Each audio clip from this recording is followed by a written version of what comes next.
ফুলকপির তরকারিটা হয়ে গেছে। দেখতে পাচ্ছেন ফুলকপিটা একদম আস্তা ফুলের মতন রয়ে গেছে। আর শীতকালে এই সবজিটা প্রত্যেকটা ঘরে ঘরে থাকে, একদম কমন। কিন্তু শীতকালে এই সবজিটা অনেক ভালো লাগে কমন দেন। এখন আমি এই শীতকালের এই সবজিটা তৈরি করলাম। দেখেন বন্ধুরা, আমার রান্নাটা হয়ে গেছে। এখন ধনিয়া পাতা দিয়ে দিচ্ছি, ধনিয়া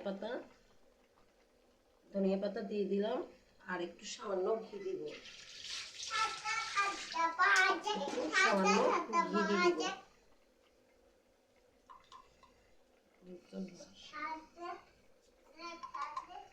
একটু ঘি দিয়ে দিচ্ছি বন্ধুরা, সামান্য করে একটু ঘি দিয়ে দিলাম যেন একটু মজা হয়। দেখতে পাচ্ছেন বন্ধুরা কালারটা, এই যে কালারটা দেখেন বন্ধুরা।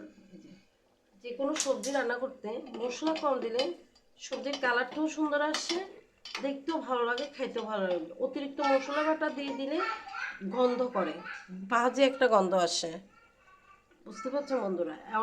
অনেকে হয়তো বাঁধাকপি ফুলকপি রান্না করতে পারে না, আবার কেউ কেউ রান্না করতে পারে, অনেক টেস্ট হয়। কারণ এটা হচ্ছে দেশি আমাদের বাঙালিদের একটা ঐতিহ্য ফুলকপি। এটা প্রতিটা ঘরে ঘরে থাকে, গরিব বড়লোক ধনী সবাই ঘরে থাকে এই ফুলকপির রেসিপিটা। বন্ধুরা ভালো লাগলে আমাকে কমেন্ট শেয়ার লাইক সব করে দেবেন।